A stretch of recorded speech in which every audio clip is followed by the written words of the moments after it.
Hello everyone, I'm Brian. Today I'm reacting to talks with Sri Ramana Maharshi. Oh my gosh, I'm not familiar with pronouncing these names. I'm sorry about that. But anyways, this was a request, so the request, please leave the title of the video, the YouTube channel, and the link. That way I know to search for it, just in case YouTube blocks links. Sometimes it does, sometimes it doesn't. It just varies.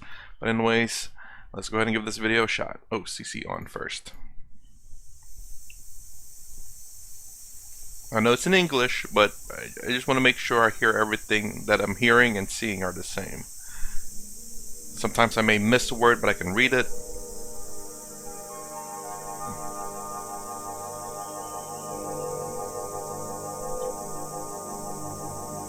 Ramana.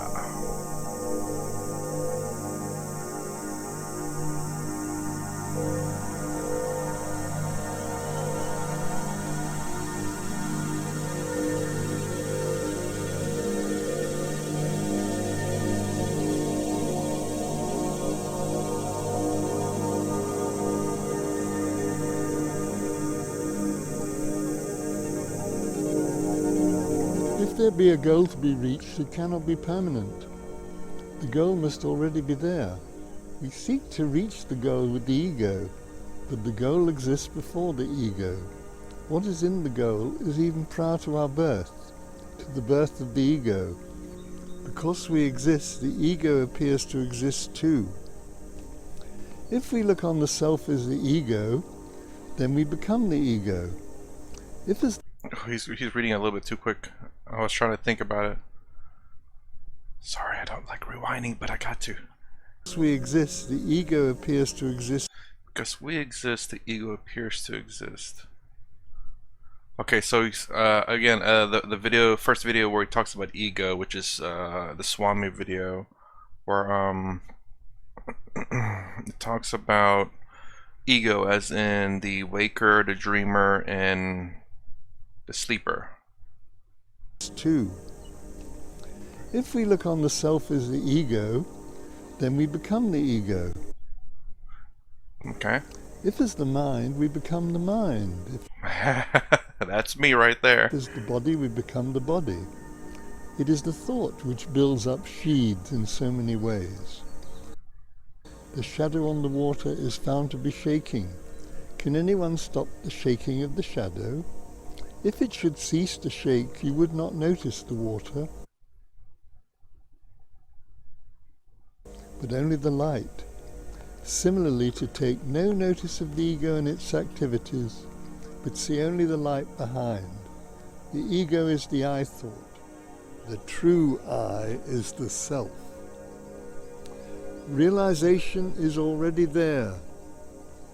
The state free from thoughts is the only real state. Now this one with Mojiji, whatever he said just made that piece of the puzzle click for me.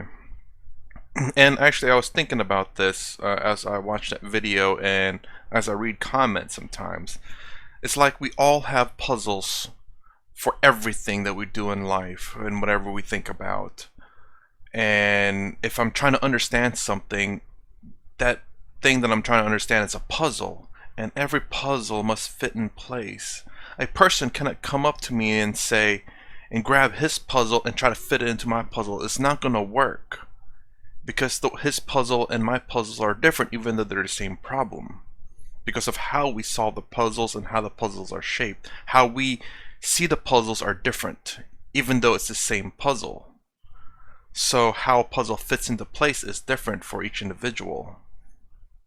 So you cannot just come up here and give me your solution and say here, and you're trying to force that piece of yours into my puzzle. It will not fix it.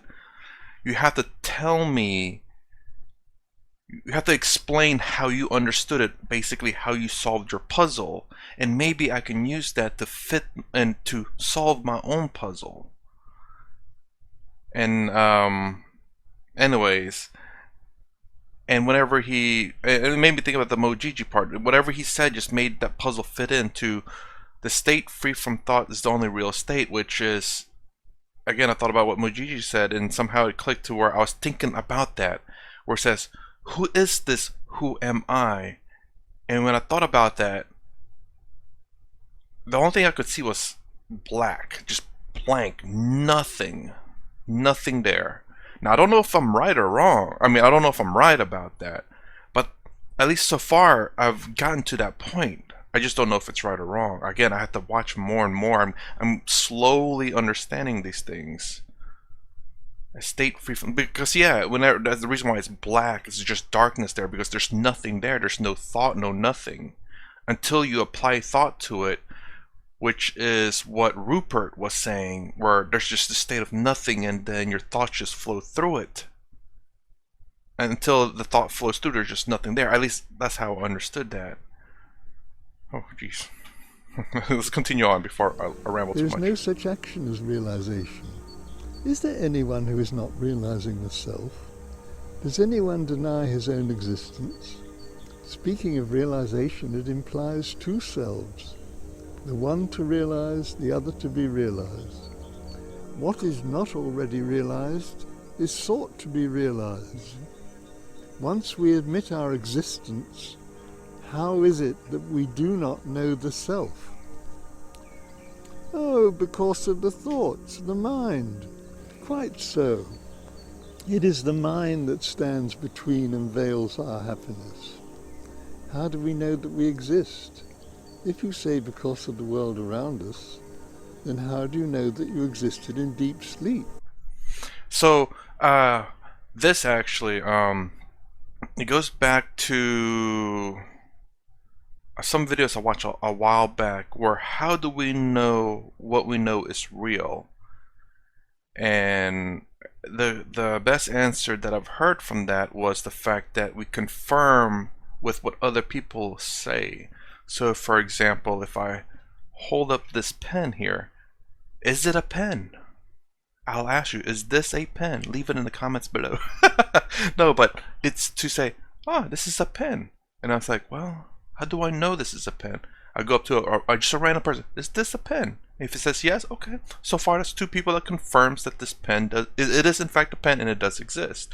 I go to another person, 3 people confirmed it, 4, 5, 6, 7, 8, 9, 10, and we continue to ask people the same question: is this a pen? And if everyone confirms that it is in fact a pen, therefore we can confirm that it's real and it is a pen. But yeah, I think that was the answer. I think that best answers that way we can confirm this, that we are in fact alive and not in like a matrix. Again, it was talking about like how do we know what we're living in is real. Well, I think he says that, well, we don't know for sure, but we can at the very least, go out to people and confirm certain objects to be real. Now, whether we're in a matrix or not, well, you know, we can't confirm that, but we can confirm certain things in reality, in our lives, in this world. We cannot confirm that we cannot confirm that whether we live in the matrix or we live in reality. But if we cannot confirm that, I guess maybe we shouldn't, we can ask the questions, but maybe we shouldn't delve so much into it because there may be more important things out there. I don't know. It's been a long time since I watched that video, but it was a very interesting answer. The fact that the way we confirm things is based on what we perceive to be true and what other people perceive to be true, and seems to be what the majority sees as to be true. Just weird. Now, of course, practically speaking, you know, you don't go up there and say, ah, this is a pen, and someone says, no, that's a unicorn. I'm like, okay, well, that conflicts with my thinking of what this is. Let me go ask more people. If everyone starts saying this is a unicorn, I'm like, oh man, this then might be a unicorn. You know, basically like that. Gotta talk too much. How to get rid of the mind? Is it the mind that wants to kill itself? The mind cannot kill itself. So your business is to find the real nature of the mind. Then you will know that there is no mind. When the self is sought, the mind is nowhere. Abiding in the self, one need not worry about the mind. How to get rid of fear? I wonder if he believes this, or if he's just reading it. People got to get paid. I understand that, but I wonder if he believes this himself. What is fear? It is only a thought. If there is anything beside the self, there is reason to fear. Who sees the second? First, the ego arises and sees objects as external. If the ego does not rise, the self alone exists, and there is no second. For anything external to oneself implies the For anything external to oneself. For anything external to oneself implies the seer within. For anything external to oneself implies the seer within. Okay, I don't know why I really paused to really read this, because this, for anything external to oneself implies the seer within. Basically, the way I'm reading that is the fact that because you see other things, therefore the one that sees other things is the seer. seer within. Seeking it there will arise no doubt, no fear, not only fear. Seeking it there will arise no doubt. All other thoughts centered around the ego will disappear along with it. This method seems to be quicker than the usual one of cultivating qualities alleged necessary for salvation.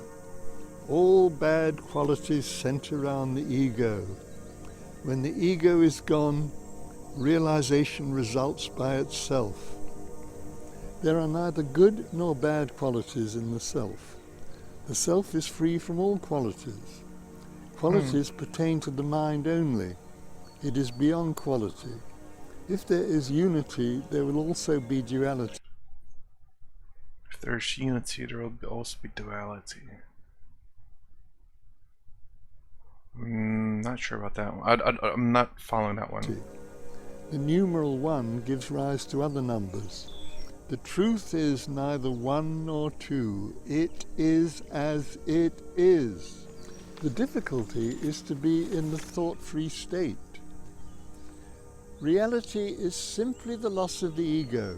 Destroy the ego by seeking its identity. Because the ego is no entity, it will automatically vanish and reality will shine forth by itself. This is the direct method, whereas all other methods are done only retaining the ego. In those paths there arise so many doubts, and the eternal question remains to be tackled finally. But in this method, the final question is the only one, and it is raised from the very beginning. No sadhanas are necessary for engaging in this quest. Have you seen God? I asked. And if you have, can you enable me to see him? I am willing to pay any price, even my life, but your part of the bargain is that you must show me God. No, he answered. I cannot show you God or enable you to see God, because God is not an object that can be seen. God is the subject. He is the seer. Don't concern yourself with objects that can be seen. Find out who the seer is. He also added, You alone are God, as if to rebuke me for looking for a God who was outside and apart from me. At the conclusion of his words, he looked at me, and as he gazed into my eyes, my whole body began to tremble and shake. A thrill of nervous energy shot through my body. My nerve endings felt as if they were dancing, and my hair stood on end. Within me, I became aware of the spiritual heart. This is not the physical heart. It is, rather, the source and support of all that exists. Within this heart, I saw or felt something like a closed bud.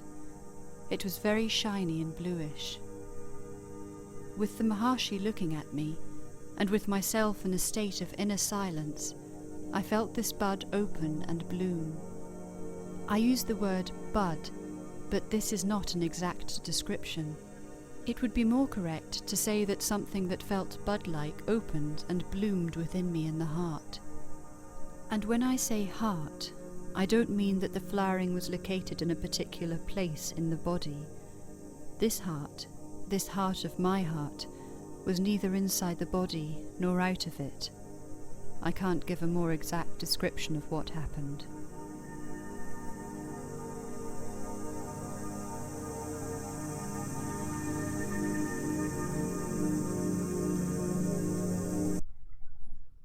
I know someone made a comment that I don't know if it said all or most, but either most or all gurus, swamis are all pointing to the Turiya, the true self, not the egos.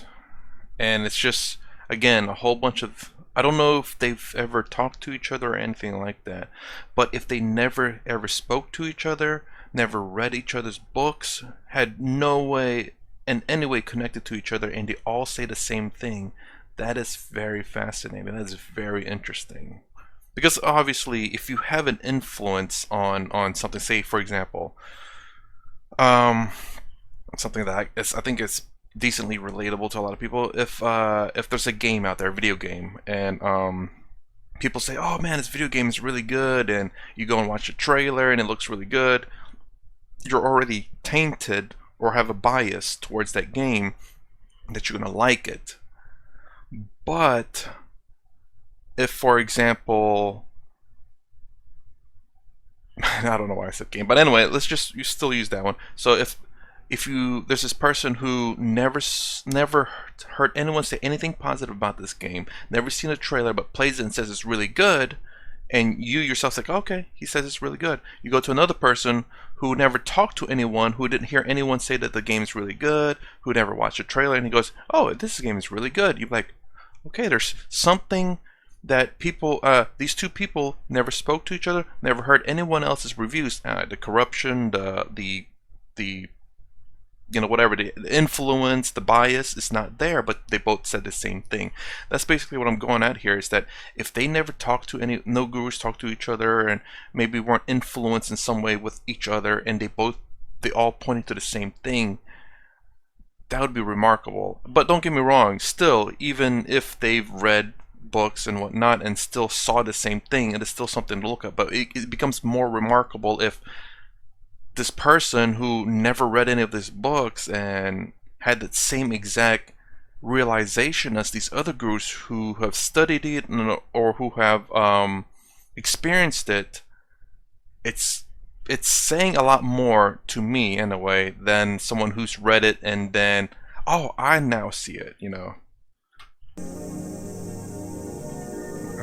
The keystone of the Maharshi's teaching is his self-inquiry, or Atma-Vishara, his infallible direct path to self-realization, coupled with total devotional surrender to God, self, or Guru.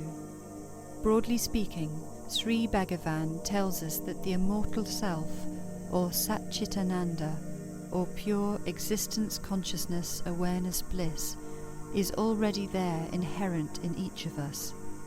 The difficulty is we do not recognize that, our true nature, or essential I amness, because it is veiled and obscured by many latent tendencies and habits of the egotistic mind, which act as a mirror and project a dream of the world, the body, and the mind. Our identification with the mind and body is the chief reason for our failure to know ourselves as we really are.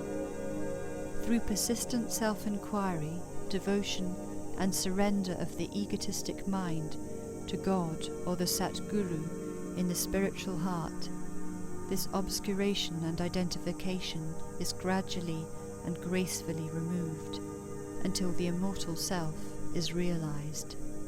That is the full power of absolute consciousness and is known.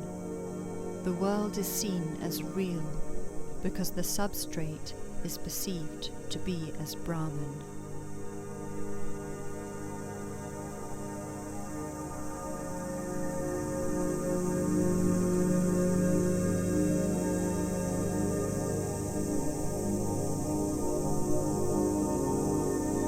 January 1938, Somerset Maugham, the British novelist, visited Ramana's Ramam for a few hours.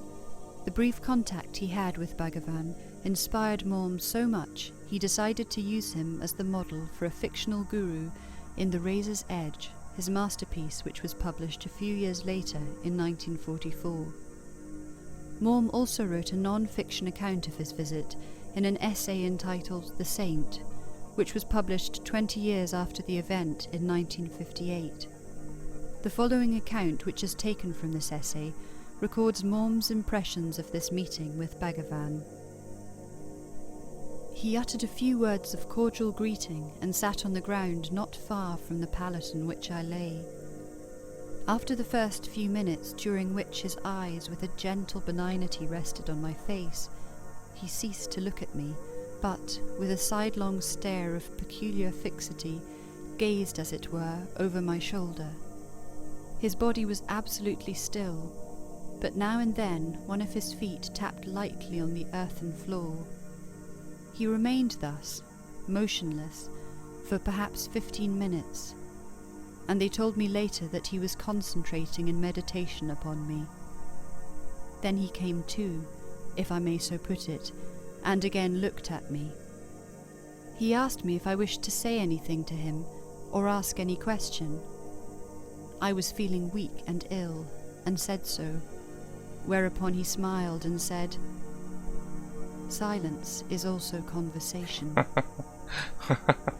He turned his head away slightly and resumed his concentrated meditation, again looking, as it were, over my shoulder. No one said a word. The other persons in the hut, standing by the door, kept their eyes riveted upon him. After another 15 minutes, he got up, bowed, smiled farewell, and, slowly leaning on his stick, he limped out of the hut, followed by his disciples.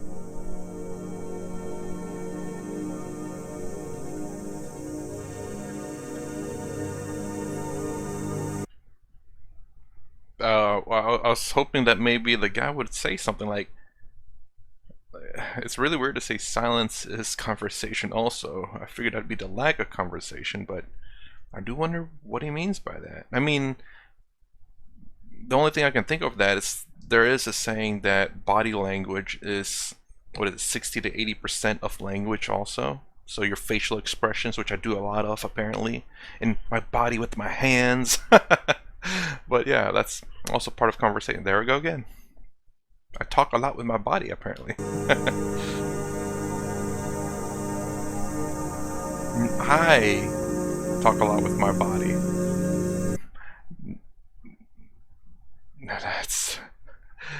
Now that I say that, man, it's just so weird now to think that my body is not I, but I own my body.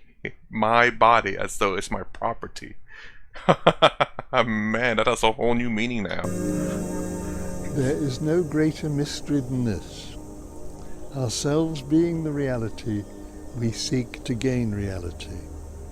We think that there is something hiding our reality and that it must be destroyed before the reality is gained. It is ridiculous. A day will dawn when you will yourself laugh at your past efforts. That which will be on the day you laugh is also here and now. So it's a great game of pretending. Yes. In Yoga Vashishta it is said, what is real is hidden from us, but what is false is revealed as true. We are actually experiencing the reality only. Still, we do not know it. I wanted to say a little bit something about what is real is not. What did it say? What is real is hidden from us. What is false is revealed as true. And I just wonder if that's because we're constantly being fed this falsehood, that because it's the only thing that we are fed, that we see it as truth. Because it is something that's consistent with everyone. And it goes back to what I was saying, that we are fed that this is a pen. but I don't know how we're going to say this is false, because this is in fact a pen though. It writes. I don't know, but that's interesting. But then again, maybe it's not talking about objects in the real world, but more along the lines of how we see ourselves, or who our true selves are. We are actually experiencing the reality only. Still, we do not know it. Yes. Okay. Is it not a wonder of wonders? The quest, who am I, is the axe with which to cut off the ego. Nice.